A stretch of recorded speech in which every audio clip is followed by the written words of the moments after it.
11.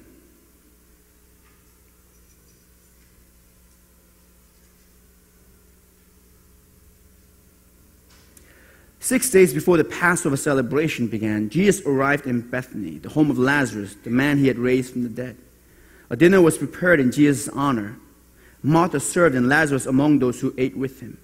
Then Mary took a 12-ounce jar of expensive perfume made from the essence of nard, and she anointed Jesus' feet with it. Wiping his feet with her hair, the house was filled with the fragrance. But Judas Iscariot, the disciple who would soon betray him, said, "That perfume was worth a year's wage. It should have been sold and the money given to the poor." Not that he cared for the poor. He was a thief. And since he was in charge of the disciples' money, he often stole some for himself. Jesus replied, "Leave her alone. She did this in preparation for my burial.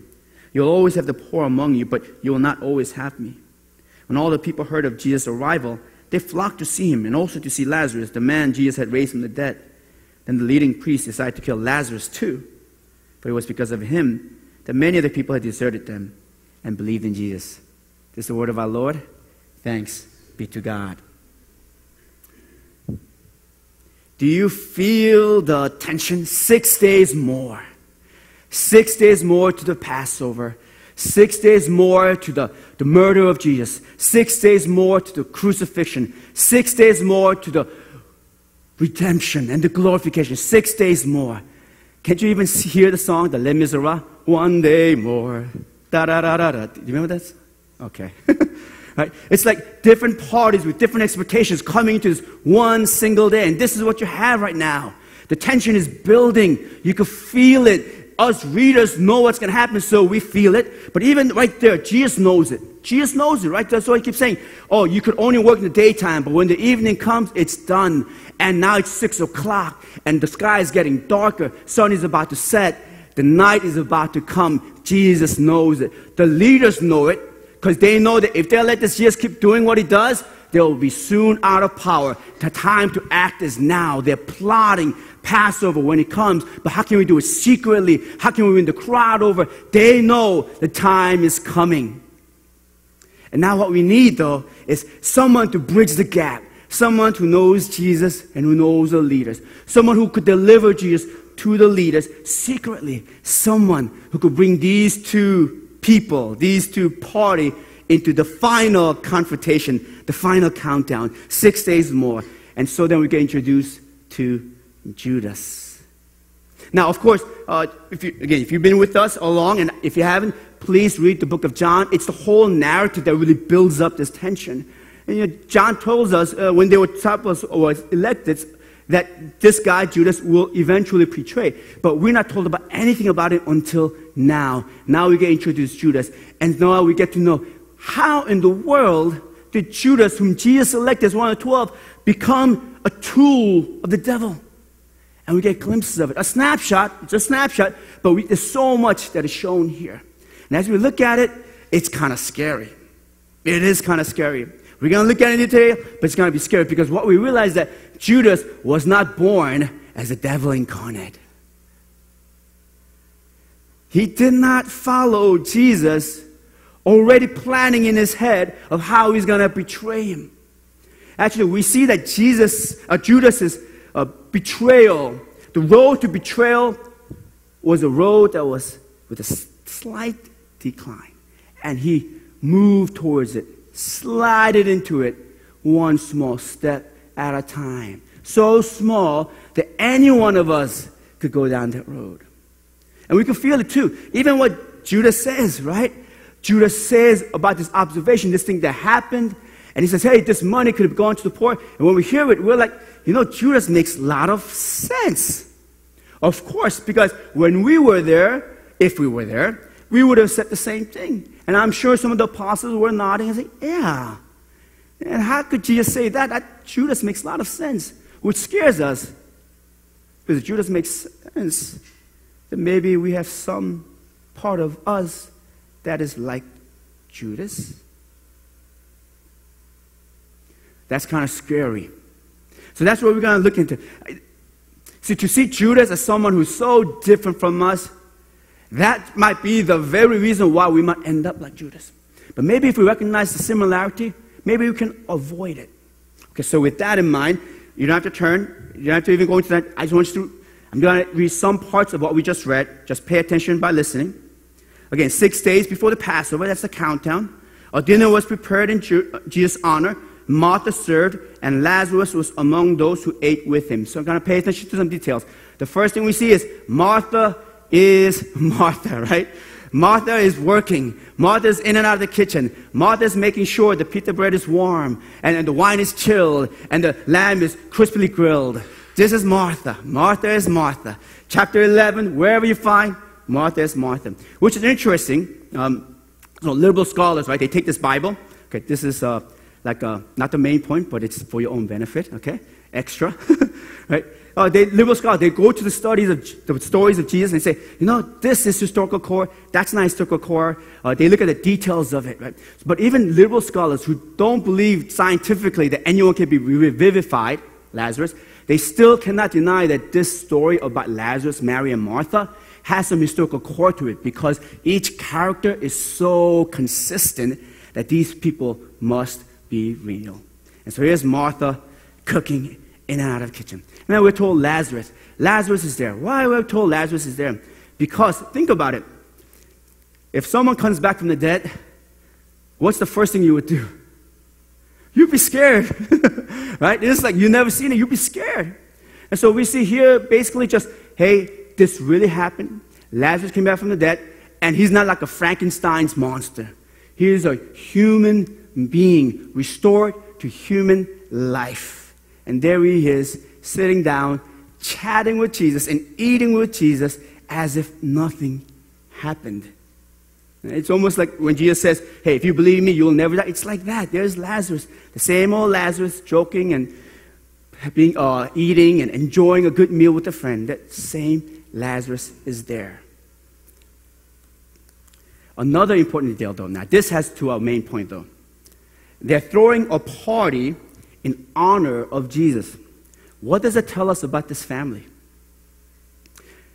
They're not taking the last slice in their pantry, last slice bread, and giving it in gratitude out of the poverty. No, they're throwing a party in honor of Jesus. They want all the people in the village to come and honor Jesus. What does that tell us about this family? This family is actually a very rich family. A rich family. They had the money. They had the space to have people come over. They had the political clout. They were a rich family. Where was Lazarus buried? In a cave with a stone. What did that signify? Wealth. Most people did not get buried like that. Most people got just thrown, right? Buried underground. Remember Jesus when he dies? He goes into the cave. That's not because he could afford it, but because a rich man gave him the cave. It's like the penthouse of the tombs, right? That doesn't really matter, I know, to someone who's dead, but that's what it meant. It was a flair, showing one's wealth. So this family was a wealthy family, a rich family. Now, I think with that detail, it could help us a little. And maybe you could see why Judas was upset. See, if it was a poor woman who out of that poverty, she takes all of her life savings and breaks the alabaster jar and then anoints Jesus' feet, then then Judas could not say anything against that. He cannot say something about the poor when the poor is giving to Jesus. But what he saw was a rich woman doing this. What he saw was rich women show off. Rich women, you have the money. Here you are. This is not going to really cost you anything. It's not going to take away food from your table. This is probably one of the heirlooms that you had. You throw it, and this is how Judas saw. Just a show off. A wealthy person doing something out of her own wealth. And that's a tension here. Do you see it? And you know what Judas is so upset about is this. Like, wow, Lazarus. They got everything. They got money. They got the tomb, the stone. They got the house. They invite people in. And they got the love of Jesus. Not fair. Not fair, not fair, not fair. And isn't it the poor? Isn't it the weak? Isn't it the people who don't have, they got the love? Jesus loves them. Jesus raised him back from death. Not fair. And here he is. She is just showing off, and Jesus is taking it all in. Not fair. That should be given to the poor. That's a setup. That's a setup. Now, let's pay attention a little bit more to Judas. Okay. Again, it's kind of scary, right? Because my heart, your heart too, by the way, yeah, how could Jesus do this? Let's look into Judas. Verse 4, but Judas Iscariot, the disciple who would soon betray him. Okay, this is a narrative saying, okay? At this time, seemed like he did not make the decision. The perfume was worth a year's wage. It should have been sold and money given to the poor. Not that he cared for the poor. He was a thief. And since he was in charge of the disciples' money, he often stole some for himself. First thing, he's a treasurer. What does that tell us about him? That he started off as a trustworthy person. It wasn't like, let's see, who can we not trust with money? Judas, you look like that person. Why don't you hold a purse for us? No. They were thinking, this guy is trustworthy. And he could calculate right away. So he maybe not a poor person, maybe like a merchant class. He knows what to do with the money. He knows how to make it, maximize it for the ministry. So he's a skilled person. He's a trustworthy person. So he got appointed to that position. This was Judas. He really joined Jesus, the same reasons why Peter, James, and John joined Jesus, and for the same reason why you and I follow Jesus. They saw in Jesus something new. He could be the Messiah. He could bring about the restoration. He could bring the restoration of my life. He could allow me to imagine a new world, and I could live my life differently. They saw Jesus in the same way that you and I saw Jesus and see Jesus, with hope. It started like that. It really started like that. But somewhere down the road, I don't know, as he was touching the money, maybe as he saw these things that seemed unfair, Jesus loving the rich, somewhere down the road, he starts one step away from Jesus. And that's the first thing. We see that actually before Judas betrays Jesus for 30 pieces of silver, what is he doing? He's taking 1 penny at a time. You take 1 penny, no one knows, it doesn't hurt. Next time you take 2 pennies, and maybe when you took 2 pennies, he gave 1 to the poor and 1 for himself. Kind of justify the thing, I'm helping out. No one's really caring for the poor. But then God doesn't strike him with lightning. He's still alive. It seems like people still trust him, they respect him. So they take 3, 4, 5, and when your hand gets oily and greasy with that 30 piece of silver, I'll take it. I'll take it. And when you've already been lying on a regular basis, kissing Jesus as a sign of exposing him, not a big deal. Friends, this is the danger of sin. We all slide into sin. One sidestep at a time. This is why we're doing Lent. Lent is so important. This is why. Because Lent realizes that big things, right? Big sins that might bring our life down, that might destroy a family or a ministry. It all starts off with small things. Lack of self-discipline here means that you will lose discipline in this area. It all starts small. And so this is why Lent is doing what we Lent is saying. No, we're going to be disciplined, and we're going to give our life to God, even in the small things. You lose small things, eventually you end up losing in big things. You drink a little here once a week, I'll get a little tipsy, that's okay, and then you start drinking 2 times a week, and before you know, you can't control yourself. You watch internet pornography, maybe it starts off with a spousal fight, maybe you're just traveling, it's just a little thing, no one knows, that eventually becomes betrayal of love. When you watch drama, especially Korean drama, when you watch it, you cry, and you're like, man, I'm still a very empathetic person. But that's just a lie, because you never enter into another person's mess and try to really help out. And with the drama, you know what, it's not even just Korean drama. You want to watch the next episode. You want to watch the next episode. And before you know it, you're not even working out your own life. You don't even know the spouse that you're sitting next to and watching it together with. What you do, small things, become the big things. Annie Diller says this: your life is a life you live daily. Did you get that? It's so simple. Your life, we think my life is about this great, profound meaning, and I'm going to accomplish great things. And she's like, no. You want to know what your life's meaning is about? You know what your life's accomplishment is going to be? Look at what you're doing every day. Your future will never be what you are not doing now. Your future is what you are doing now. Your life is the life you live daily. And this is what Judas didn't see. If you're stealing and lying a little, you can betray even the Son of God for 30 pieces of silver. So that's the first thing. Okay? So Lent, take it seriously, or whatever it is. It's small, yes, but you nip the sin at the bud. You discipline yourself in the small things. You control what you see. You control what you eat. You control what you say. Because we can all slide into sin. Another thing is this, right? Now, why did he do that? Again, the motive is, okay, he stole little by little, and eventually he steals 30 pieces of gold. But why does he do that? What pushes him towards that? The motive is very simple, isn't it? It is greed. He explains it in many different ways. He explains it different ways for himself, but at the end it was greed for himself. He wanted more. Greed is a dangerous sin.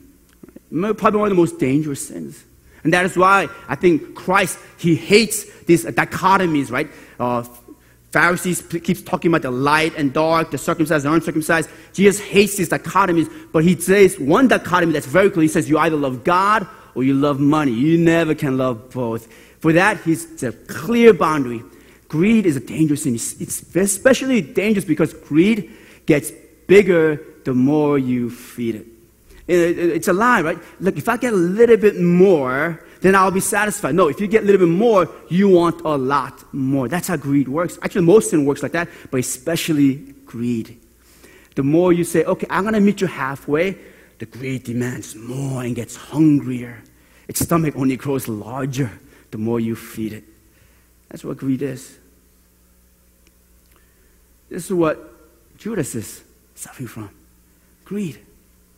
He wants just a little bit more.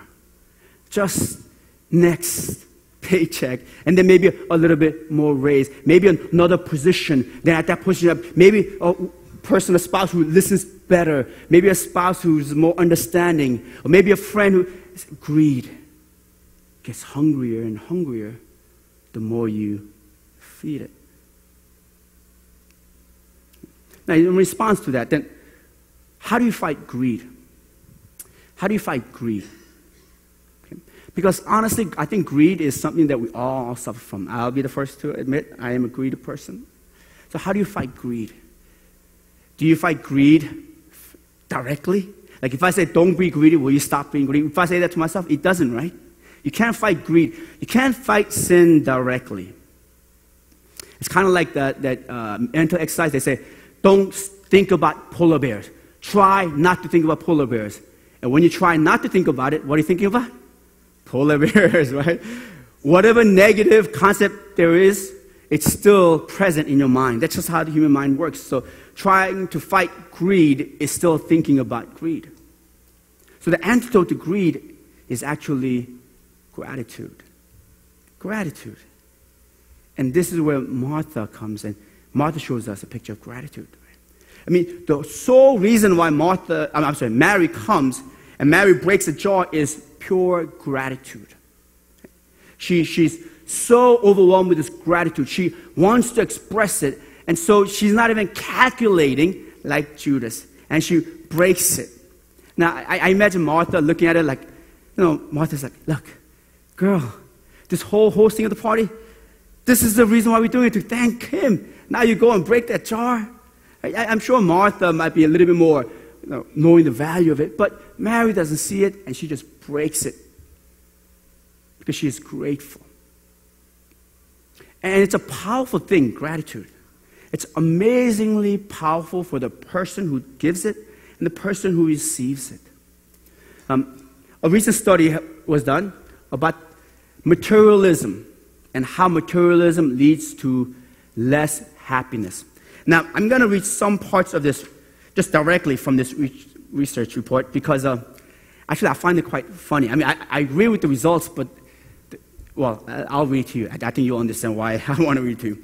So it's basically a journal, in the Journal of Personality and Individual Differences. It was a team led by Jo-Ann Sang in Baylor University. And after all their research, social science, this is the result. As in past research, we found that materialism was negatively associated with well-being. But again, I mean, isn't that common sense? I mean, we all kind of know that, don't we? Like materialism, but we live in a world where we need social science to kind of prove what we already know. Right? And it's again, a funny thing. The journal's report, who's reporting on the study, says that there was a break. This research broke new grounds. Okay, what's the new ground that this research broke? It says here, the results suggest that one major reason for this, materialist people who are less happy, is a decreased gratitude that high materialists experience and the resultant decrease in basic psychological needs. Okay, what I find funny is this is like obvious. We all know that, but they need to put scientific language to say this is true, right? Maybe this is one way for us to see that actually what the Bible says is still true today. Right? Basically what they're saying is people who are materialistic, people who feel that they'll be satisfied when they obtain something, what happens is that they live with less gratitude because they're not grateful for what they have. And so they still want more. And wanting more, then they have less psychological well-being. What do they mean by that? They mean that they don't have a sense of independence because now the whole value and happiness is dependent upon what they obtain, and autonomy and sense of self-worth. All that is lost because one fails to practice gratitude and continues to seek more. See, greed and gratitude actually then, they affect each other. And so the way to combat greed is to practice gratitude. All right, I think Mary then shows us real simple ways to practice gratitude. The first thing is this, right? Simply, right? Be grateful for what you have. Okay, you all know that. It's a simple thing. But I think rather than the social studies that were proven, I think just the story itself is a lot more powerful, just to show how powerful it is. Basically, right, gratitude is being grateful for what you have. Now, it's simple, but it's really hard for us to practice because most of us are always, again, thinking of the possibilities. Like we might look at Mary and say, of course Mary should be grateful. Her brother came back from the dead. That's so obvious. No, but think about it. Right? There's so many ways to take a look at that. I mean, if Jesus came earlier, he would not have died. But they had to go through this whole process of dying and weeping and crying and then finally restoration. No. What if you just came when we told you that he was sick? What if you really showed your friendship in that way? See, no matter what happens, even what seems to be obvious to us as an outsider, the person who experiences can reinterpret that in so many different ways. Oh, I could have a different life if that person did this, or my mother didn't do this. Or I could have had a different car if I could have bought a different house, if maybe 2 years earlier. Do you see how we can reassess everything? Because there's so many factors. And so what gratitude does is not, okay, this is the best of all possible worlds because I've calculated and it is, so I thank. No, gratitude says, whatever I have now is it. And I'm grateful for that. This is it. This is not perfect. That's why I'm grateful. This is not the best. No, that's nothing. I have it. It's given to me. This is unique. This is special. Just only I have it. So I'm grateful. That's what gratitude is. I think one way to see gratitude, this understanding of being grateful for what you have, is kids, right? I have 3 kids. You know, all my 3 kids, right? They're not the smartest. They're not the fastest, right? Any kid, if you have a kid, there's so many things that the kid is not. There's so many things the kid is not. And you know, you could compare, and again, it happens naturally, like kid is not like that person's friend, right? But then Is it right for us to be ungrateful for the kid because of all the things? Because there's no way. There's no way that person can be all that you desire. And you know what I realized? What is most special about my relationship with any of my kids? It's not because they're better than somebody or they're smarter than somebody, but it's because I'm the only one who can cuddle up in the evening and I can sleep next to that kid. Anyone else do it? They're calling the cops. But I can do it. I can do it. And I'm grateful. Because this kid is my kid. And I could snuggle, and I could kiss. And I could kiss him all I want. See, gratitude is about what you have. And what you have is special because it is yours. A special gift from God that no one else knows. Everything. Your life, whatever has happened, I don't know your life. The good and the bad and the tragic, but that's your life. It's your unique life. No one can interpret it away. No one can explain it away. No one can fully understand it. That's the beauty and the gift of it. Gratitude is what you have.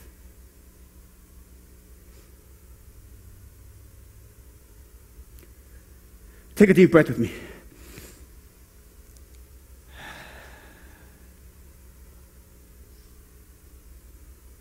Breath. You are alive. There are more people dead than alive. You are alive. That means there's always hope. Be grateful for that. You guys are here worshiping Jesus Christ. Not the whole world knows who Jesus Christ is. But having to become more convinced as you read the gospel that this Jesus is not just any religious figure. You really look at it just even from a historical perspective. This man must be who he claims to be, and you know him. You know him, and you are sitting here and you're worshiping. Wow.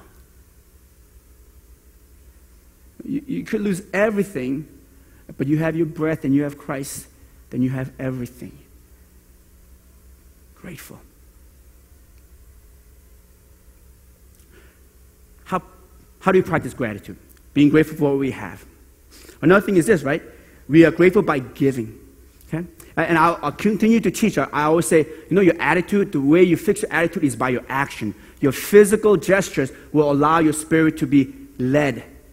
So one of the most powerful ways to practice gratitude is actually by giving. So I'm going to say it very darkly to you guys, very frankly, right? And I'm saying this to myself. If you're not a giving person, then you're not a grateful person. Simple as that. We could write, thank yous are important, thank you notes are important, and we can write thank you all we want, but if we're not a giving person, then we're not a grateful person. But part of the reason why we don't give is because we want to hoard, because we feel like we need to have more. But if you're grateful for what we have, we can always be giving what we have. A grateful person is always giving. So one simple way, you want to amp up the gratitude in your life, practice giving. Practice giving, right? Giving to God. I mean, how can we be grateful to God when we don't give offerings to God? Giving as a way of Compassion International is one way you could give every month, helping a poor family. A friend maybe. In fact, this week, try this. Give something to someone. Surprise that person. And now, don't give something you were going to throw away anyway. Right? Something that is so important and precious, and you just give that person. See how you feel after that. See how you feel after that. Yeah. Gratitude is being grateful for what I have because it's unique, it's special. For what I had, the basics of breath and knowing Christ. Gratitude is giving. And then secondly, here, another way to practice gratitude is physical service. This is what Mary does, right? See, the real big expression of gratitude was not the nard, right? I mean, that is important. But again, this is a rich woman giving from wealth. And as precious as that is. But what is more moving is this. This rich woman kneels and washes the feet of Jesus. See, she never washed anyone's feet. Her feet were always washed. But there she is, physically getting down. See, if it was just a nod here, Jesus, again, in one sense, that's not full gratitude. It's something that she can afford to do. But here is breaking down completely. All classes broken. No, not broken down, as if it never existed. And she is wiping her feet, or Jesus' feet, with her hair. And I know we live in a world, a modern society, we're disembodied but highly sexualized. We don't really live in our body, but then everything is sexual. You know, you look at the commercial, everything's sold by sex, right? Even like, GoDaddy, right? That's internet hosting. That's sold by sex. I don't know how they connect, but somehow they do it.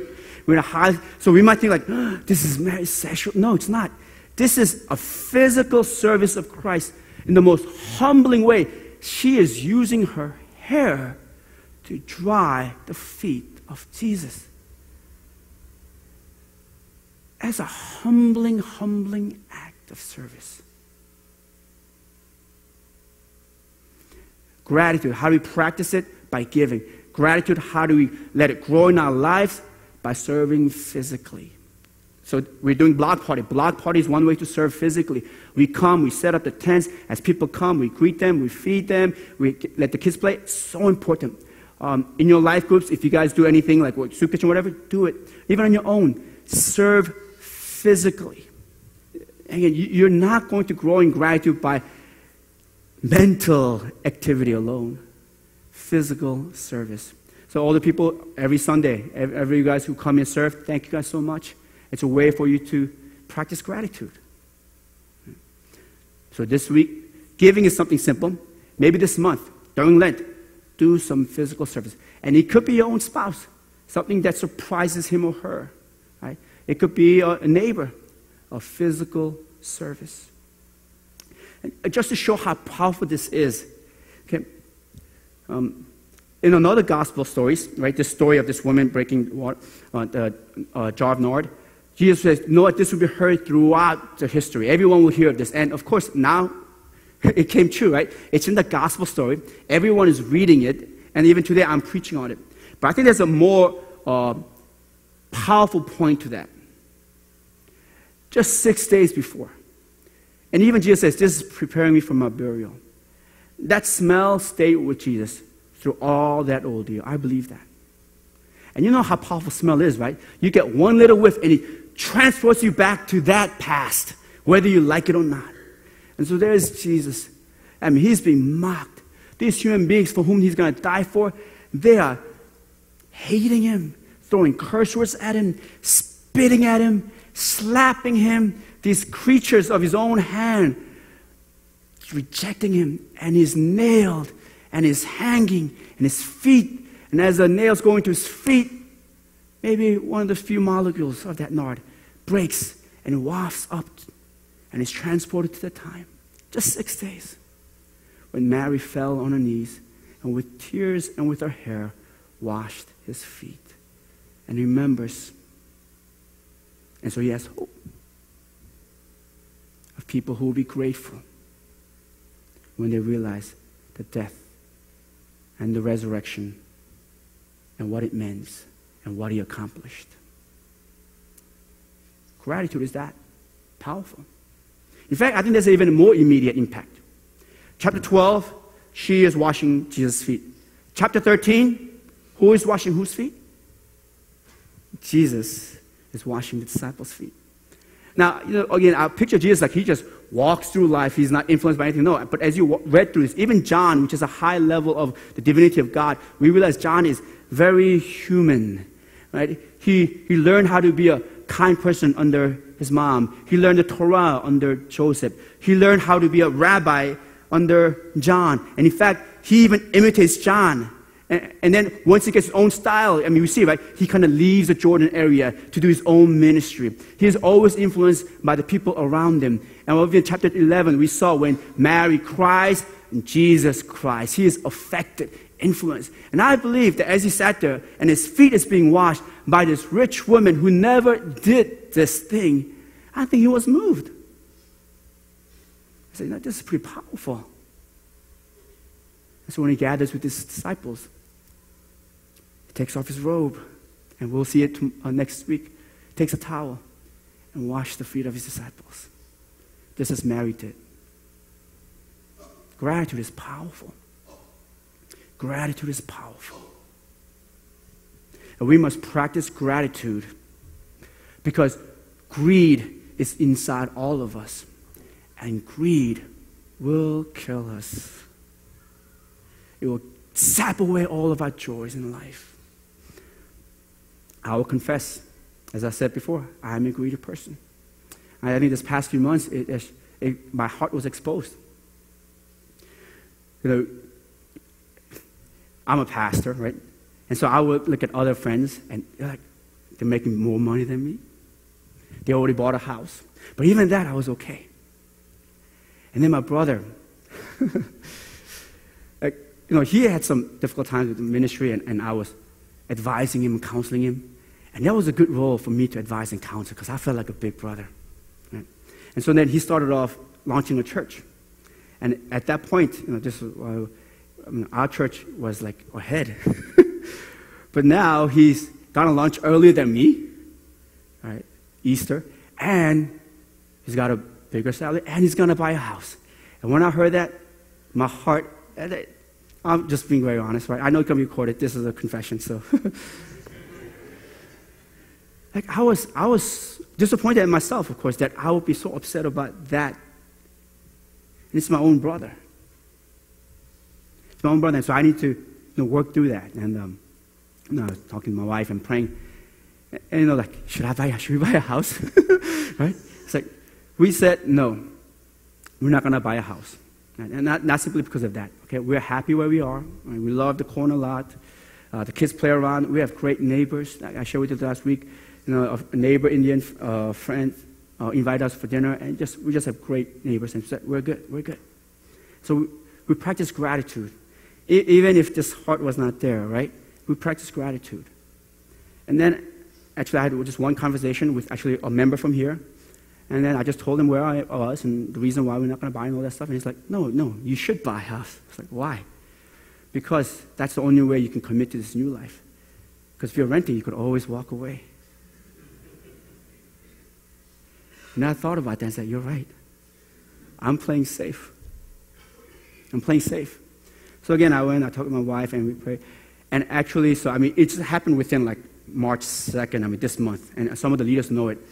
So we just see what's there, and then things happen. And this week, we're going to close on a house. Okay? It's just, it's not big, okay? But we're grateful for this, what we have. It's great for our kids. I'm really happy and excited about that. But the main reason is because I feel like God has provided this, and it's a way for me and my wife, my family to say, this is it, right? Sink or swim, right? We basically burned the bridge. This is it. And so for me, again, I share this with some of my leaders, this whole home buying stuff, because we didn't think about it until we got convicted of it, felt like a Lent discipline. As I'm throwing out some old habits, we're throwing out old furnitures. And thinking about, okay, how can we really open our family and our home, right, to this ministry? Gratitude. It's a slow process. I am greedy. To the core, I am greedy. But the way I fight it is practicing gratitude. There's Judas, and there's Mary. And frankly, all of us can become one or the other. Really. May we choose the road of gratitude. And may we be like Mary, a fragrance that gives delight to Jesus. Let's pray.